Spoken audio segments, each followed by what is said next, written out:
Moi, Non, justement, je pense qu'on a trop de clichés sur la musique classique. On pense trop souvent que les gens viennent pas parce que c'est trop cher. C'est une erreur parce que Mmh. vous avez des places de concerts de concerts de rock qui sont beaucoup plus chers que les concerts classiques. C'est plus une question de peur. Les gens ne viennent pas aux concerts classiques parce qu'ils ont peur de ne pas connaître. Et moi-même, j'ai ce même sentiment avec des musées parfois ou des peintures ou de l'art contemporain où je vais pas y aller parce que je ne connais pas.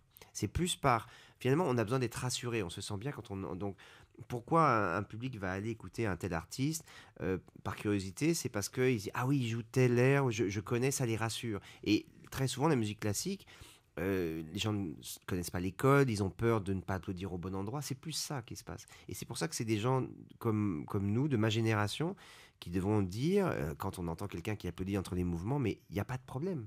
J'ai eu récemment une expérience géniale. J'ai joué à Strasbourg, la sonate Le Printemps de Beethoven, qui est une œuvre très connue du compositeur. Et après le premier mouvement, il y a la moitié de la salle qui applaudit.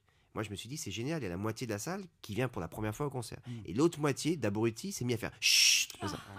Donc, à la fin de la sonate, j'ai simplement dit, euh, quand quelqu'un applaudit entre un mouvement, moi j'ai envie de dire bienvenue. Et Mmh. si vous faites chute, alors Ça veut vous, dire, retourne d'où tu viens. ça veut dire en gros, on est entre nous, on veut rester entre nous.